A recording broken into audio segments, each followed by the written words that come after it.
আসসালামু আলাইকুম। আমন্ত্রণ জানাচ্ছি জাগো স্পোর্টসে।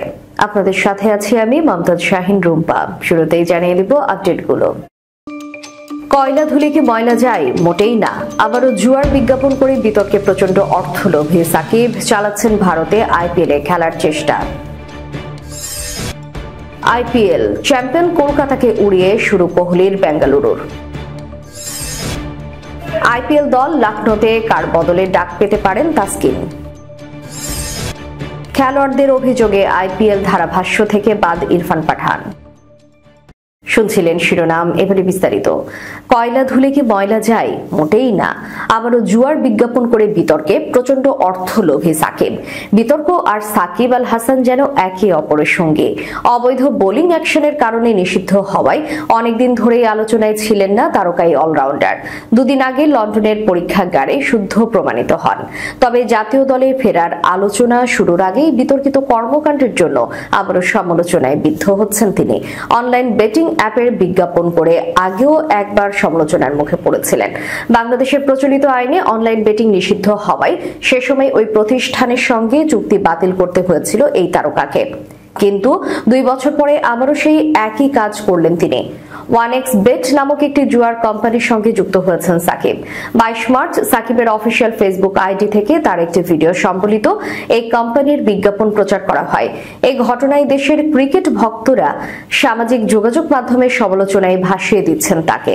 গত 5 আগস্ট দেশের ক্ষমতার পট পরিবর্তনের পর থেকে সাকিবের আন্তর্জাতিক ক্যারিয়ার এক প্রকার থেমে গেছে।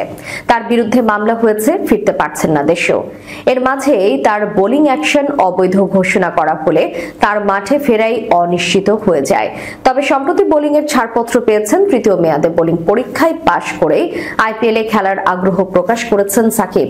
ভারতের সংবাদ মাধ্যম নিজস্ব সূত্রে জানিয়েছে, আইপিএল এ খেলতে royal Challengers Bengaluru, Rajasthan Royals এবং সানরাইজার্স হায়দ্রাবাদের সঙ্গে আলোচনা করেছেন সাকিব। তবে নিলাম বা রিটেন লিস্টে নাম না থাকায় এখনই তার খেলার সম্ভাবনা নেই।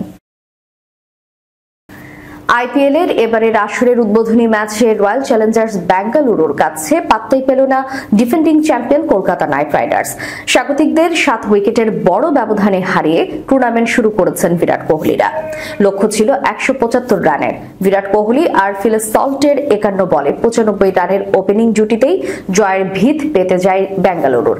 25 বলে 50 করেন সল্ট।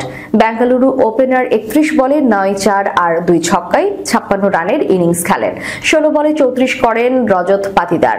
কোহলি হাফ সেঞ্চুরি পূরণ করেন 30 বলে।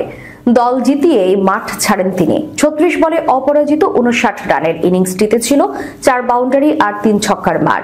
22 বল বাকি থাকতেই জয়ের বন্দরে পৌঁছে যায় বেঙ্গালুরু। এর আগে আজিঙ্কা রাহানে আর সুনীল নারিনের ব্যাটে চড়ে 8 উইকেটে 174 রানের সংগ্রহ দাঁড় করিয়েছিল কলকাতা। ইডেন গার্ডেন্সে টস হেরে ব্যাট করতে নেমে শুরুতেই ধাক্কা খায় কলকাতা। এক বাউন্ডারি হাঁকিয়ে জশ হ্যাজেলউডের বলে উইকেট রক্ষককে ক্যাচ দিয়ে ফেরেন কুইন্টন ডিকক। তবে এরপর মারমুখী হয়ে ওঠেন কলকাতার অধিনায়ক আজিঙ্কা রাহানে। পাওয়ার প্লের 6 ওভারে 1 উইকেটে 60 রান তোলে স্বাগতিকরা। রাহানে হাফ সেঞ্চুরি করেন 25 বলে। দ্বিতীয় উইকেটে রাহানে আর নারিন মিলে গড়েন 55 বলে 103 রানের বড় জুটি। নারিন 26 বলে 44 করে ফিরলে ভাঙে এই জুটি। পরের ওভারেই আউট হয়ে যান রাহানেও। 31 বলে 56 রানের ইনিংসে কলকাতা অধিনায়ক হাঁকান 6 বাউন্ডারি আর 4 ছক্কা। 2 রানে 2 উইকেট হারানোর পর ইনিংস মেরামতের দায়িত্ব নিতে পারেনি ভেঙ্কটেশ আয়ার। 7 বলে 6 রান করেই ক্রুনাল পান্ডিয়ার বলে বোল্ড হয়ে ফেরেন তিনি। পান্ডিয়া বোল্ড করেন রিঙ্কু সিংকেও। মারকুটে আন্দ্রে রাসেল হন ব্যাট হাতে ব্যর্থ। 3 বলে 4 করে সুয়েশ শর্মার বলে বোল্ড ক্যারিবীয় অলরাউন্ডার। শেষ দিকে 22 বলে 30 রানের ইনিংস খেলেন আঙ্কৃষ্ণ রঘুবংশী। বেঙ্গালুরুর ক্রুনাল পান্ডিয়া 29 রানে শিকার করেন 3টি উইকেট। আরও একটা আইপিএল, আরও একবার তাসকিন আহমেদকে নিয়ে গুঞ্জন। প্রতিবার আইপিএল এলেই বাংলাদেশি এই স্পিড স্টারকে নিয়ে কিছু একটা গুঞ্জন শোনা যায়। যদিও বাংলাদেশ ক্রিকেট বোর্ড এর এনওসি সংক্রান্ত জটিলতার কারণে কখনোই ফ্র্যাঞ্চাইজি ক্রিকেটের এই মঞ্চে দেখা যায়নি বাংলাদেশের তাসকিন আহমেদকে। এবারের আইপিএল শুরুর আগেই ফের শোনা গেল আইপিএল এবং তাসকিন সংক্রান্ত গুঞ্জন। তাসকিন নিজেই জানিয়েছেন লখনৌ সুপার জায়ান্টসের অংশ হয়ে থাকা শ্রীরাম নিজেই যোগাযোগ করেছেন বাংলাদেশি পেসারের সঙ্গে। লখনৌর পেস আক্রমণের ভঙ্গুর দশাতেই তাসকিনের নজর তাদের। পেস আক্রমণের জন্য চলতি আসরকে সামনে রেখে 24,75,00,000 রুপি খরচা করেছিল লখনৌ। সঙ্গে অস্ট্রেলিয়ার পেস বোলিং অলরাউন্ডার মিচেল মার্শের জন্য ছিল 3,40,00,000 রুপি। সব মিলিয়ে খরচ 28 কোটির বেশি। কিন্তু এই পেস আক্রমণকে পাওয়া নিয়ে রয়েছে অনিশ্চয়তা। তিন পেসার মায়াঙ্ক যাদব, আভেশ খান এবং মাহসিন খানের কেউই নিশ্চিত না ঠিক কবে থেকে মাঠে নামতে পারবেন। তাসকিনকে সরাসরি খেলার প্রস্তাব দেয়নি দলটি। তাদের স্কোয়াডের একাধিক পেসার চটে পড়েছেন, তাই সেই পেসারদের পাওয়া নিয়ে শঙ্কা তৈরি হয়েছে। যদি শেষ পর্যন্ত ব্যাকআপ পেসার প্রয়োজন হয় তাহলে তাসকিনকে দলে ফেরাতে পারে এই ফ্র্যাঞ্চাইজিটি। যদিও আইপিএল এর নিয়ম এই ক্ষেত্রে তাসকিনের জন্য কিছুটা দুশ্চিন্তার হতে পারে। সবার আগে এটি নিশ্চিত করতে হবে লখনৌর মায়াঙ্ক, আভেশ এবং মাহসিনের অন্তত একজন পুরো মৌসুমের জন্যই ছিটকে গেছেন। আর সেটা হতে হবে দলের 12তম ম্যাচের আগে। পুরো আসরের জন্য বাদ পড়া নিশ্চিত না হলে লখনৌর সামনে তাসকিনকে দলে টানার কোনো সুযোগ থাকছে না। আর বিসিবির পক্ষ থেকে নিশ্চিত করতে হবে তাসকিন যদি যোগ দেন সেই ক্ষেত্রে আসরের শেষ পর্যন্ত তাকে অনাপত্তিপত্র বা এনওসি দেওয়া হবে। তবে লখনৌ দলে ইনজুরি আক্রান্ত তিন পেসারই ভারতীয় হওয়ার সুবাদে মায়াঙ্ক যাদব, আভেশ খান এবং মাহসিন খান নিলামে থাকা দেশি বোলারদেরই আগে বিবেচনা করতে হবে দলটিকে। সেখানে সম্ভব না হলেই কেবল তাসকিনে মনোযোগ ফেরাতে পারে লখনৌ সুপার জায়ান্টস। আইপিএল এ ধারাভাষ্যকারদের তালিকা থেকে বাদ দেওয়া হলো ইরফান পাঠানকে। ভারতীয় গণমাধ্যমের খবর, ধারাভাষ্যের সময় নাকি খেলোয়াড়দের অতিরিক্ত সমালোচনা করেন সাবেক এই ক্রিকেটার। সেই কারণে তাকে এই শাস্তি দিয়েছে ভারতীয় ক্রিকেট বোর্ড। জানা গেছে গত 2 বছর ধরে ধারাভাষ্য দেওয়ার সময় কিছু ক্রিকেটারের লাগাতার সমালোচনা করেছিলেন ইরফান। সেই সমালোচনার ক্রিকেটাররা ভালোভাবে নেয়নি। বর্ডার গাভাস্কার সিরিজে ইরফান এক ভারতীয় ক্রিকেটারের এত সমালোচনা করেছিলেন যে তিনি রাগে ইরফানের মোবাইল নম্বর ব্লক করে দিয়েছিলেন। ইরফানের বিরুদ্ধে নাকি ভারতীয় ক্রিকেট বোর্ডে অভিযোগ করেছেন কয়েকজন ক্রিকেটার। তারপরেই এই সিদ্ধান্ত নিয়েছে বোর্ড।